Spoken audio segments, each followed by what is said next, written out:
परिषदेला नाव पोलखोल असं दिलेलं आहे आणि आपल्याला कल्पना आहे की आतापर्यंत लॉर्ड बुद्धांनी अशा चर्चा खूप वेळा घेतल्या आणि त्या चर्चांना मी अगोदर गेलो होतो. पण आजचं जे याचं हेडिंग आहे म्हणजे नामकरण आहे की पोलखोल परिषद, त्यामुळे त्याला अत्यंत महत्त्वाचं हे आहे, वजन आहे. आणि ही परिषद फक्त SC ST समूह बघत नाही तर OBC पण बघतात आणि त्या OBCंना हा विषय कळला पाहिजे असं मला वाटतं. तर पोलखोल कोणाची करायची, वक्त्यांनी अनेक मुद्दे मांडले. आपली चर्चा ही SC समूहाच्या अंतर्गत चालू आहे सध्या, परंतु मुळात तुम्ही गेलात तर पोलखोल ज्यांची करायची आहे त्यांच्याकडे आपलं लक्ष वेधलं गेलं पाहिजे. आपण तथागत भगवान गौतम बुद्धांचं नाव नेहमी घेतो आणि ज्याच्या ज्याच्या जातीचे किंवा धर्माचे जे प्रमुख लोक असतात ते आपल्या आपल्या देवदेवतांची नावं घेत असतात. परंतु भगवान बुद्ध असे आहेत की त्यांनी सगळ्यात पहिल्यांदा याची पोलखोल केली. ज्या कारणामुळे आपल्याला आरक्षण मिळतं आहे त्यामध्ये भगवान बुद्धांनी सांगितलं की या देशामध्ये जन्माधारित जी विषमता आहे त्याचा मी विरोधक आहे. असा देव कुठेच भेटणार नाही पूर्ण देशात. म्हणजे जे देव असं वापरतात शब्द त्यांना. भगवान बुद्धांनी सांगितलं की ब्राह्मणांनी जो सिद्धांत मांडला की आम्ही ब्रह्मदेवाच्या तोंडातून जन्माला आलो म्हणून आम्ही श्रेष्ठ आहोत, क्षत्रिय बाहूतून आले म्हणून ते शूर आहेत आणि वैश्य मांड्यातून आले म्हणून ते श्रीमंत आहेत आणि आम्ही शूद्र अतिशूद्र पायातून जन्माला आलो म्हणून आम्ही हलके आहोत. या संकल्पनेने, या विचाराने भारतामध्ये विषमता आली आणि आमच्यावरती जन्माधारित लादली गेली. म्हणजे OBCंवर पण, SCवर पण आणि STवर पण. मग यांना कधीतरी न्याय भेटला पाहिजे.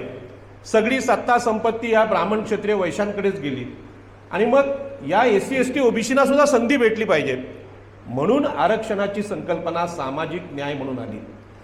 तथागत गौतम बुद्धांप्रमाणे महात्मा ज्योतिबा फुले यांनी पण हेच सांगितलं की आम्हाला हे मान्य नाही, ब्राह्मण तोंडातून जन्मले म्हणून श्रेष्ठ आहेत. त्यांनी नाकारलं आणि याच पद्धतीने राजर्षी शाहू महाराजांनी सुद्धा निर्णय घेतला की विषमता मला मान्य नाही आणि बाबासाहेबांनी ती संविधानात आणली आणि आज आरक्षण संविधानाच्या नंतर म्हणजे संविधानाच्या काळात सगळीकडे पसरलं आणि त्यानिमित्ताने आज आपण इथे आलो. आज आपण खुल्यापणानं याची चर्चा करतोय. या कार्यक्रमाचा खर्च, आयोजक आणि ही भाषणं एकामेकांची ऐकणं ही साधी गोष्ट नाही. आपण भाषण करतो आणि निघून जातो. मला पण पूर्ण ऐकायचं होतं पण 4 तास जातील घरी जायला, रात्री काळोख असतो गाडीला, तर तुम्हाला माहीत आहे. तर मला हा मुद्दा सांगायचा आहे की हा केवळ SC समूहातलं भांडण नाही, हे भांडण फार मोठं आहे. आपण पोलखोल कोणाची केली पाहिजे? ज्याने आमच्यावर ही वेळ आणली, म्हणजे विषमतेने आम्ही गाडले गेलो, पिचले गेलो, हे केलं कोणी हो? म्हणजे भगवान बुद्धांनी जर 2500 वर्षापासून याची सुरुवात केली तेव्हापासून आपले लोक लढत आहेत त्यांच्या विरोधात, पण सत्य समोर येत नाही. आज सत्य असं आलंय की आपल्यामध्ये भांडणं लागायला लागली आणि हे खरं म्हणजे आपल्या चळवळीचं अपयश आहे. या आपल्यामध्ये भांडणं लागायला नको आणि एवढ्या महापुरुषांनी जे योगदान दिलंय ते आम्ही जाणलं पाहिजे.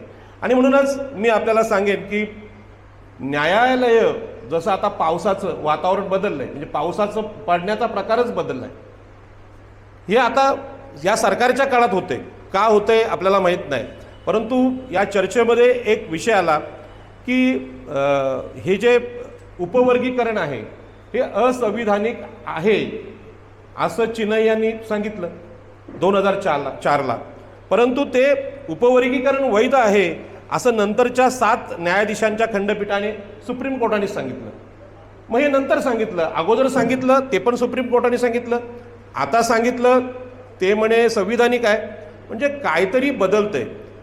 न्यायालय संविधानाचा अर्थ सांगत असतील तर तो संविधानातच सांगितला पाहिजे, ते काहीतरी वेगळं सांगतायत अशी शंका येते. आणि म्हणूनच या सगळ्या गदारोळात आजची जी परिस्थिती आहे, इम्पिरिकल डेटा नाही, काही नाही. आमचं OBCंचं पण आरक्षण थांबवलं होतं महानगरपालिकांचं, पण सत्य आमच्या समोर असं आलं की निवडणुका लांबवण्यामागं निवडणुका न घेता महानगरपालिका लुटण्याचा प्रकार होत होतो. म्हणजे IAS लोकांनी किंवा अधिकाऱ्यांनी त्या महापालिका लुटल्या आपल्याला प्रतिनिधित्व नाकारलं म्हणजे राजकीय आरक्षण नाकारलं. पण या मुद्द्याकडे आमचं लक्ष नाही आणि म्हणून मी फार काही बोलणार नाही. भाषणं फार सुंदर झाली. एक माझं निरीक्षण असं आहे की राजूभाईंवर जो हल्ला झाला ते हल्ला रात्रीचं मी पाहिला त्यांचा, तर ही छोटी गोष्ट नाही, ही फार मोठी घटना आहे. कारण अशा प्रकारामध्ये एखाद्याचा जीव पण जाऊ शकतो आणि म्हणून या घटनेकडे आपण अतिशय संवेदनशीलतेनं बघितलं पाहिजे की असं घडायलाच नको. पण घडत असेल तर त्याच्या पाठीमागं काहीतरी डोकं आहे आणि हे डोकं आरक्षण विरोधकांचं आहे. म्हणून मी तुम्हाला सांगतो, पोलखोल करायची आहे म्हणजे कुठे जायचं आहे आपल्याला? ज्यांनी मनुस्मृती या देशावर लादली, विषमता लादली, त्यांनी हे भांडण लावलं आणि तेच नेहमी आरक्षणाच्या विरोधात बोलत असतात. पण भांडण आपलं लागलंय आणि म्हणून मी या निमित्ताने सांगतो, आज एसटी समूहामध्ये तुम्हाला प्रश्न पडला असेल, अनेक लोक मनापासून सांगतात की आम्ही मातंग समाजाचे शत्रू नाही, ते आमचे भाऊ आहोत. मनामध्ये ती भावना आहे. आता गांगुर्डे सर, आम्ही सगळे एका टेबलावर जेवत होतो, तर या पोलखोल परिषदेमधलं यश कोणतं अशी तिथे चर्चा झाली. मी सांगितलं एका टेबलावर आपण जेवायला बसलो ना सगळेजण, या परिषदेचं यश आहे. ही भाषणं काय आपण काही बोलू, पण जेवायला आम्ही एकत्र बसतोय, एकामेकाचं कौतुक करतोय, हेच अपेक्षित आहे सगळ्या देशाला की आम्ही सगळे भाऊ भाऊ म्हणून एक राहिलो पाहिजे. मुद्दा असा आहे की ज्यावेळी आत्ता मातंग समाजाच्या काही लोकांनी सांगितलं की आमचं आरक्षण खाल्लं, आता हे अज्ञान आहे हे मी सांगतो, त्यांच्यावर टीका पण नाही करत, हे अज्ञान आहे. असं कोण कोणाचं आरक्षण खात नाही. असा शब्द जरांगेंचा आला की ओबीसीने आमचं आरक्षण खाल्लं. आता जरांगे असं बोलतात, ह्याच्यावर कोणाचा विश्वास बसेल का? कारण आरक्षण हा खाण्याचा प्रकारच नाही. आरक्षण घ्यायचं असेल तर खूप शिक्षण घ्यावं लागतं. मी कसा बसा प्राथमिक शिक्षक झालो, नोकरीला लागलो, माझी पहिली नोकरी गेली, दुसरी नोकरी गेली. मला कळत नाही की मी चांगला कबड्डी खेळणारा, चांगला चारित्र्यवान माणूस आहे, हुशार माणूस आहे, माझ्या नोकऱ्या का जातात? तर तेव्हा लक्षात आलं की माझे जे वरिष्ठ आहेत ते ब्राह्मण आहेत, ब्राह्मण मुख्याध्यापिका आहेत आणि त्यांचा एक वेगळा राग होता. पण ओबीसीना हा कळायचा विषयच नाही. तुम्हाला कळतो, तुम्हाला बाबासाहेबांनी सांगितलं, आम्हाला कळत नव्हतं. आम्हाला ते कळलं की ह्या नोकऱ्या गेल्या ह्याला कारण आहे.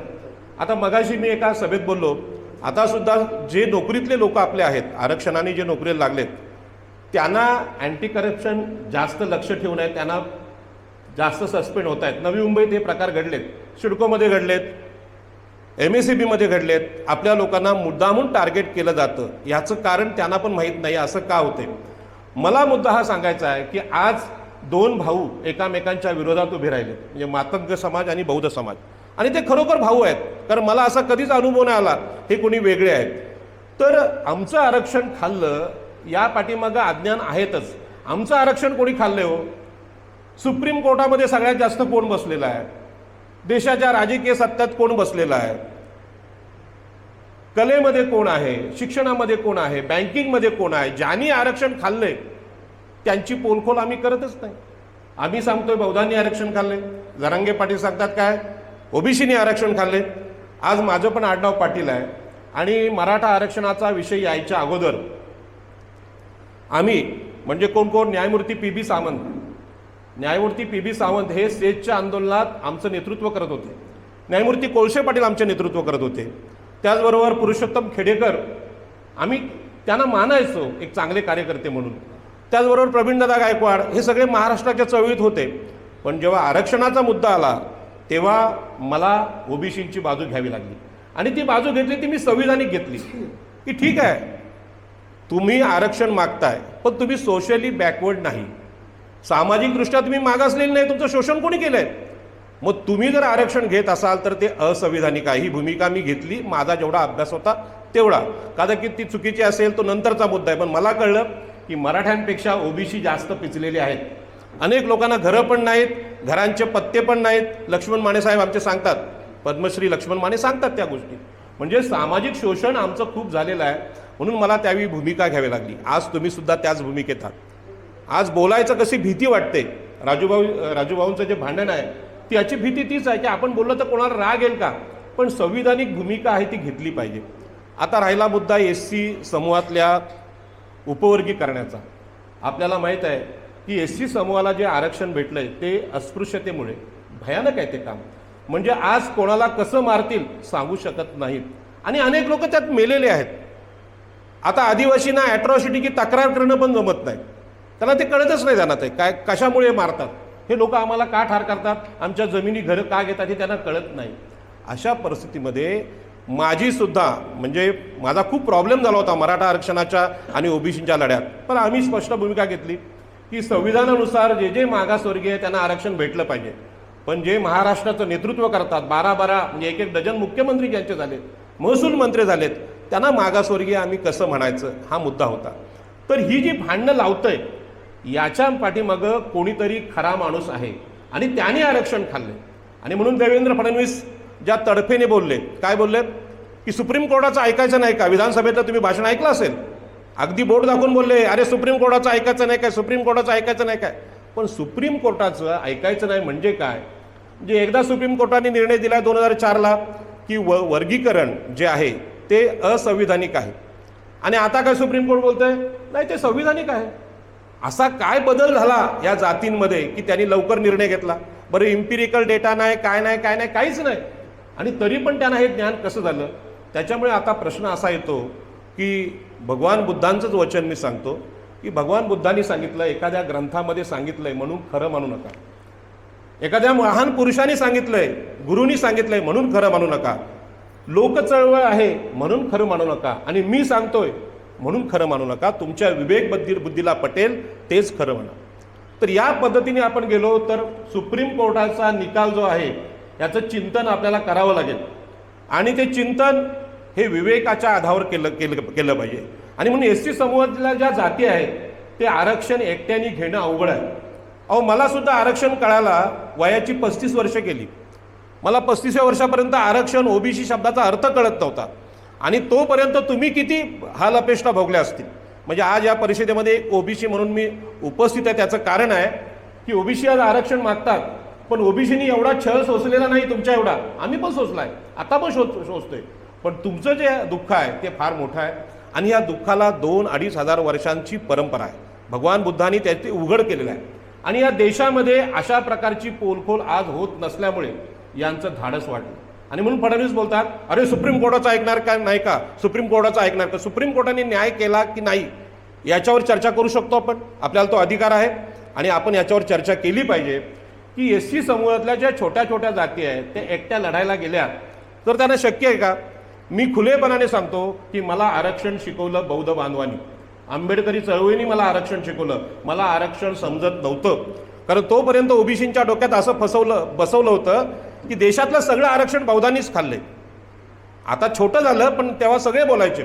आता किमान ब्राह्मणांनी EWS मागितलं, आरक्षणच मागितलं ना आणि घेतलं पण.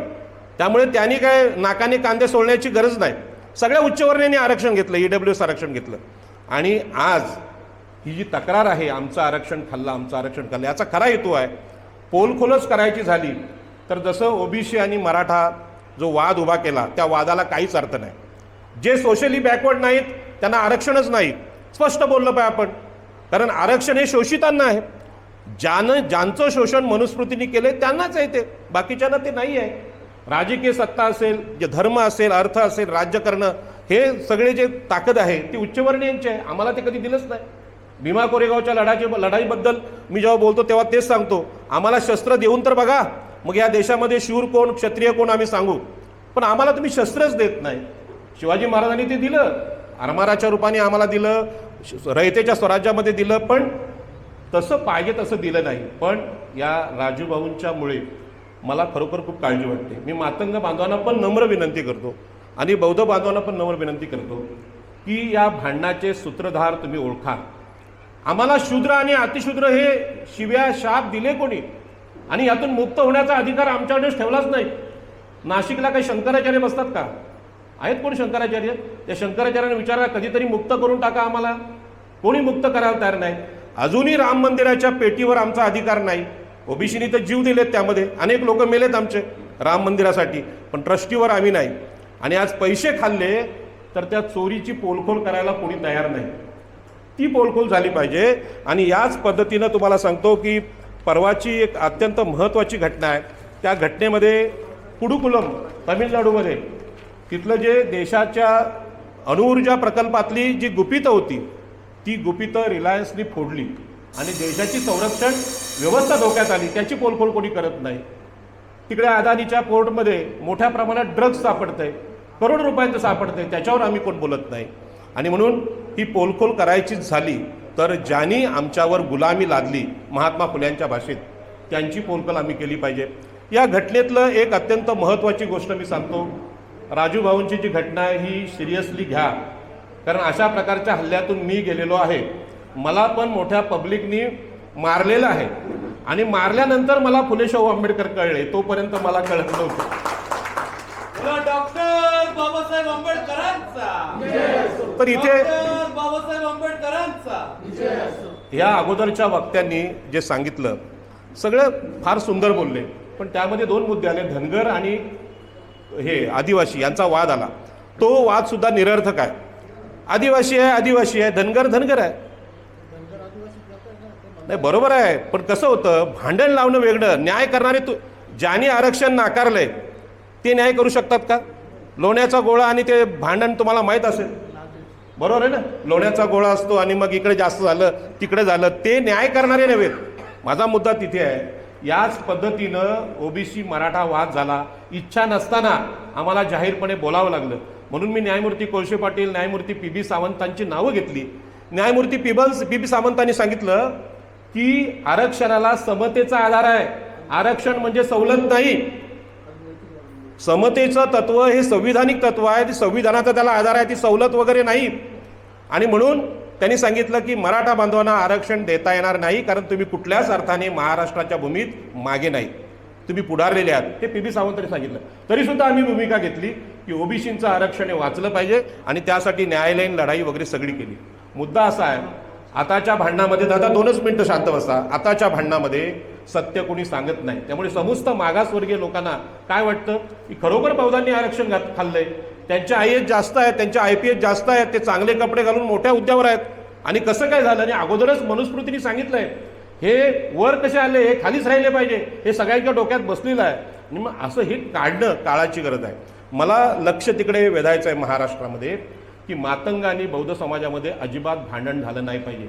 हा विचारांचा विषय आहे आणि विचारांचा विषय भगवान बुद्धांनी सुरू केला आहे आणि भगवान बुद्धांच्या नावानेच त्याचा समारोप होऊ शकतो. की त्यांनी सांगितलं की ब्रह्मदेवाच्या तोंडातून तुम्ही आले म्हणून तुम्ही श्रेष्ठ नाही, तुमचं श्रेष्ठत्व सिद्ध करा. पुजारी तुम्हीच का हो? रामाचे पुजारी, रामाचा गौरव केला, सगळं मोठी आंदोलनं केली आणि मोठा खर्च केला आणि शेवटी रामाचीच पेटी फोडली. मग आता तुम्हाला कसं काय म्हणायचं तुम्ही श्रेष्ठ आहात किंवा पवित्र आहात? सोवळे ओळ्यांचे आहेत. संडासमध्ये तुम्ही पैसे लपवलेत, मोजामध्ये पैसे लपवलेत. लक्ष्मी जर पवित्र आहे, विष्णूची पत्नी आहे, तर तिला तुम्ही असं बाथरूममध्ये टाकलं, किती मोठा अपमान आहे. पण ह्याची पोलखोल होत नाही. मुद्दा असा आहे की आरक्षणाच्या भांडणावर जे सगळ्यात वाईट आणि खतरनाक भांडण देशामध्ये झालं ते भांडण मैथी आणि कुकी मणिपूरचं. ती जी दंगल चालू आहे ती धुमसते. अनेक लोक माणसं मारली रस्त्यावर. महिलांचा प्रचंड मोठा अपमान कुठेच झाला नाही, तो तिकडे झाला. आणि याचं भांडण आरक्षणाचं आहे. यांना असं सिद्ध करायचं आहे की आरक्षणामुळे देशात भांडणं होतात. देशातल्या जाट, गुर्जर, पटेल यांनी ओबीसी आरक्षणाच्या संदर्भात असं शब्द वापरले की जर हे आरक्षण आम्हाला मिळत नसेल तर आरक्षणच रद्द करा. मग तुमचा मूळ हेतू काय आहे? तुमचा हेतू आहे आरक्षण संपवण्याचा. आणि ही भांडणं बघता ह्याच्यातून दंगल झाली तर काय बोलणार? आरक्षणच रद्द करा, म्हणजे सगळी भांडणं रद्द होतील आणि EWS सुरू करा. आता EWS तुम्हाला माहित आहे, EWS कोणासाठी आहे? उच्चवर्णीय लोकांसाठी. ते कधीच गरीब नव्हते. गरीब आम्ही आहोत. आम्हाला घरं नाहीत, आम्हाला जमिनी नाहीत. आज सिडकोची हजारो घरं, 65,000 घरं पडून आहेत. का माहिती आहे साहेब? ते 65,000 घरांना निकष लावला EWSचा. घरं नसलेले लोक कोण आहेत? SC आहेत, ST आहेत, OBC आहेत. पण त्यांना मिळू नये, ते मागासवर्गीय नाहीत असं ते EWS सांगते. पण आपण EWSची चिकित्सा पोलखोल आम्ही करत नाही. मला ठासून मुद्दा हा सांगायचा आहे की कुकी आणि मैथींमध्ये जो वाद झाला त्या वादामध्ये महिलांवर अत्याचार जास्त झाले आणि ती दंगल एवढी क्रूर आहे की त्याची कल्पना करा. आता हे राजू भाऊंचं भांडण आहे, हे जर यांच्याकडे बुद्ध नसते, भगवान बुद्ध नसते, यांच्याकडे मनू असता तर त्यांनी काय केलं असतं? प्रतिहल्ला केला असता. आणि हा प्रतिहल्ला होऊ नये यासाठी भगवान बुद्धांची ओळख सगळ्यांना सांगणं गरजेचं आहे. नाहीतर आपापसामध्ये दंगली होतील. ओबीसी आरक्षणाच्या वेळी अशीच वेळ आली होती. आणि तेव्हा मी जारंगे पाटलांना सांगितलं तुम्ही सोशली बॅकवर्ड नाही. मला फेसबुकवरून हे लोक विचारतात शोषण म्हणजे काय हो? प्रश्न झाला. शोषण म्हणजे काय याचं उत्तर ब्राह्मण क्षत्रिय वैश्यांना कुणीच देऊ शकत नाही, कारण तुम्ही शोषक आहात. दुसऱ्याला बुटाखाली चिरडलंय, ते चिरडलंय त्यालाच त्याचं दुःख माहित आहे ना, तुम्हाला दुःख कसं कळणार? आणि म्हणून हा अनुभवाचा विषय आहे, आणि अनुभवाचा विषय असल्यामुळे तो आपल्याला अनुभव आलेला आहे. सामाजिक मागासलेपण काय असतं, शोषण काय असतं हे आपल्याला सांगावं लागेल. आम्ही आमच्या ओबीसी समाजाला सांगतोय की आम्ही ओबीसी म्हणजे शूद्र आहोत. अनेक लोकांना ते पटत नाही, पण अनुभव मात्र नेहमी येतात. आम्ही आता दिबा पाटलांचं नाव नवी मुंबई एअरपोर्टला लागावं म्हणून प्रयत्न करतोय. जमीन आमची, भूमी आमची. 2500 वर्षापासून, सम्राट अशोकापासून, भगवान बुद्धांपासून आम्ही समुद्रकिनारी राहतो, आणि त्या भूमीला दिबा पाटलांचं नाव द्या असं सांगतोय तर कोणी ऐकत नाही.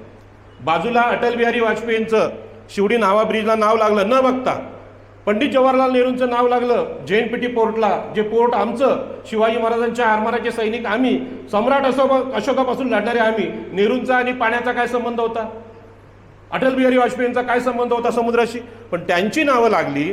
ही जी विषमता आहे, विषमता अजून 52% ओबीसीना कळली नाही. मला वाटतं महिलांना पण अजून विषमता कळलेली नाही. त्यांना विषमता कळली असती तर त्यांनी संविधान, हिंदू कोड बिल आणि बाबासाहेबांनी दिलेला वारसा हक्क घेऊन प्रॉपर्टीच्या देशाच्या मालक झाले असत्या 50%.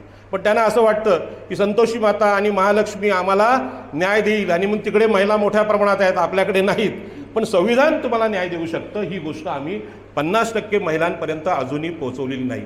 आणि म्हणून या सगळ्यामध्ये पोलखोल करायची असेल तर मनुस्मृतीची करा, विषमतेची करा, आणि हे जे मैत्री आणि कुकीचं भांडण झालंय याचा अभ्यास दोन्ही समाजांनी करावा, मातंग आणि बौद्धांनी पण करावा. कारण ह्यामध्ये जीव आपलेच जातील, यांचा एकही जीव जात नाही. आणि ह्यांचं टार्गेट ह्या देशामध्ये कायदा सुव्यवस्था धोक्यात आणणं, आणि त्या पद्धतीने ते बोलत असतात. आणि म्हणून मला आपल्याला विनंती आहे की दिबा पाटलांचं नाव आमच्यासारख्या मुंबईच्या भूमिपुत्रांना, आगरी, कोळी, भंडाऱ्यांना, तिथल्या बलाढ्य समाजाला, छत्रपती शिवाजी महाराजांच्या आरमाराच्या सैनिकांना देता येत नाही. कारण सत्ता अशा लोकांच्या हातात आहे की शूद्राचं नाव या भूमीला लागायलाच नको, असं ते धोरण आहे. आणि म्हणून उघड करणं सांगणं गरजेचं आहे. मी इथे येत असताना जरी मी एकटा असलो तरी माझ्याबरोबर भंडारी समाज आहे, माझ्याबरोबर आगरी समाज आहे. भंडारी समाजाचे नेते मनोजजी मासेलकर यांनी इथं येताना मला मदत केलेली आहे. सांगितलं पाटीलसाहेब तुम्ही जा, आम्ही नाही येत पण तुम्ही जा, आमच्या बौद्ध बांधवांचं जे दुःख आहे ते तुम्ही समजून घ्या. आणि हे दुःख बौद्ध बांधवांचं पण आहे आणि मातंग बांधवांचं पण आहे. आणि म्हणून मातंग बांधवांना मी विनंती करतो की तुम्ही थोडंसं आत्मपरीक्षण करा की आरक्षण म्हणजे काय, आरक्षण असाच त्याचा फायदा घेता येतो का?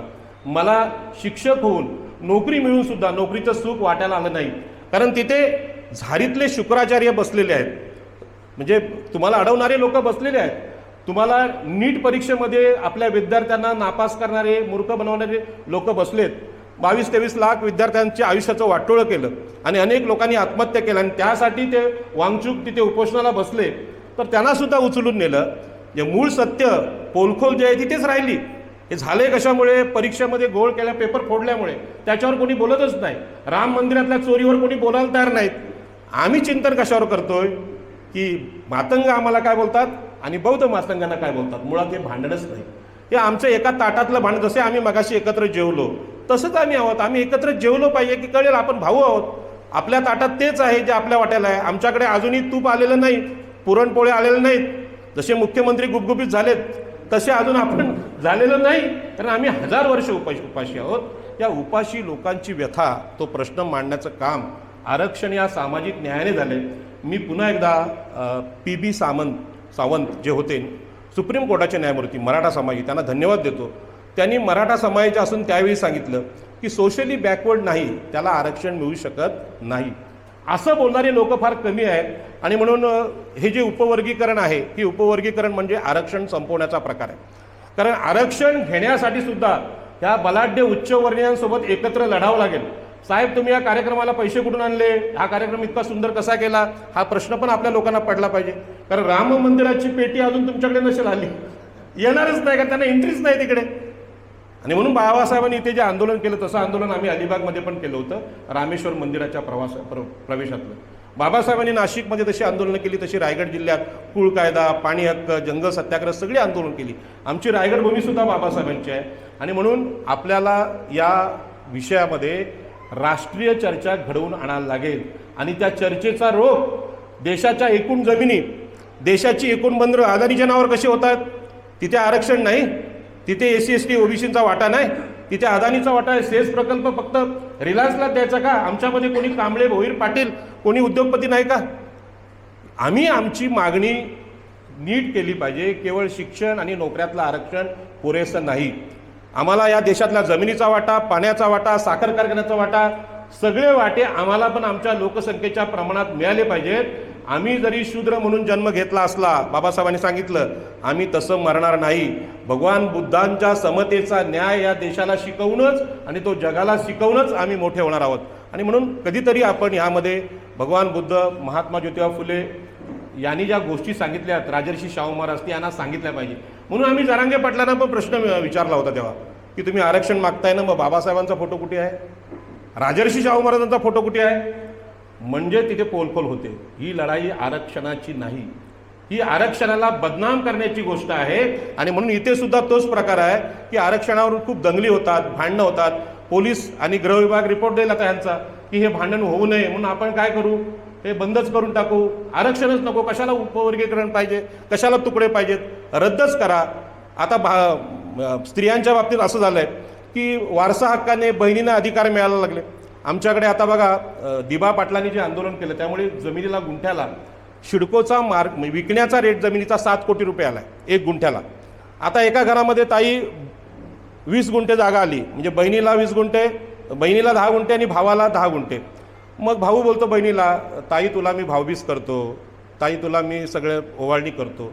आपलं बहीण भावाचं नातं आहे, संपत्तीसाठी कशाला तोडायचं? मग बहीण बोलते काय करू, हक्क सोडपत्र लिहून दे मला, म्हणजे तुला तुझी जमीन मला नको. बहीण बिचारी प्रेमळ असते, ती सोडते. आणि बहिणीच्या जीवनात एखादं वाईट घटना घडते तेव्हा धड माहेर पण राहत नाही आणि सासर पण राहत नाही. याची काळजी बाबासाहेबांनी घेतली आणि बाबासाहेबांनी सांगितलं की तुला तुझ्या वडिलांच्या जमिनीवर पण अधिकार आहे आणि नवऱ्याच्या पण आहे. पण ह्या ज्या गोष्टी आहेत हे पण एक प्रकारचं आरक्षणच आहे जे आम्हाला नाकारलं होतं, ते आम्ही लोकांना सांगू शकत नाही. आणि म्हणून आपल्याला नम्र विनंती आहे की या कार्यक्रमाला जो काही खर्च आला तो कारणी लागला, ते पैसे कारणी लागले. असे दादा आपल्याकडे खूप पैसे येतात, लोक 2-2, 3-3 बोकड कापतात रविवारी. त्यामुळे काय विशेष आपण वाईट वाटून घ्यायचं नाही. पण पोलखोल आपल्या शत्रूची झाली पाहिजे.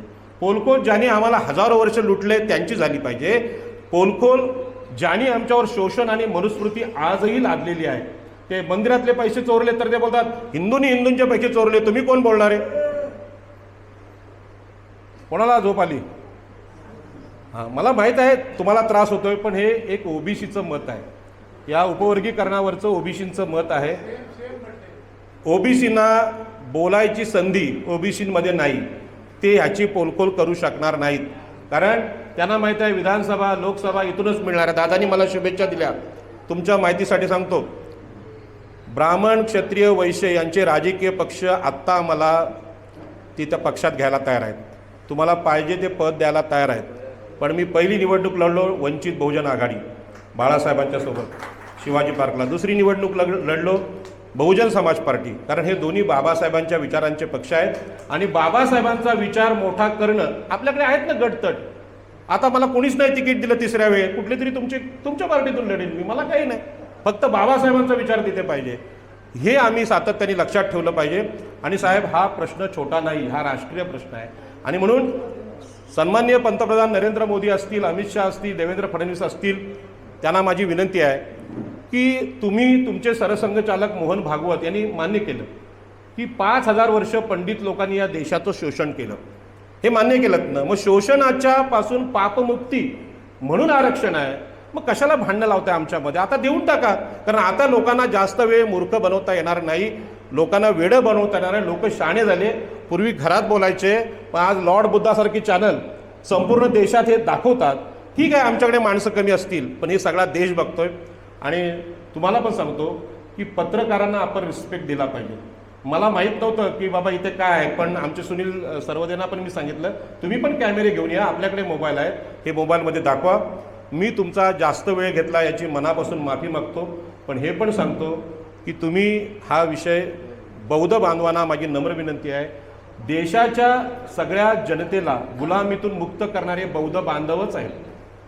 आरक्षणामधले मोठे भाऊ तुम्ही ओबीसींचे पण आहात आणि SC STचे पण मोठे भाऊ आहात, त्यामुळे तुमच्यावरती जबाबदारी तुम्हाला घेणं आहे. बाबासाहेबांनी ती घेतली आणि म्हणून दुःख मानू नका, वाईट मागू नका. हे काम आपण पुढे नेऊया आणि तुम्ही जिथे असे कार्यक्रम आयोजित कराल तिथे मी यायला तयार आहे. आणि आमच्याकडे पण आमचा प्रयत्न आहे की आम्ही अशी चर्चा ठेवणार. अजून ओबीसींची मानसिकता झालेली नाही. ते आरक्षण म्हणजे हलकं समजतात, कमी समजतात.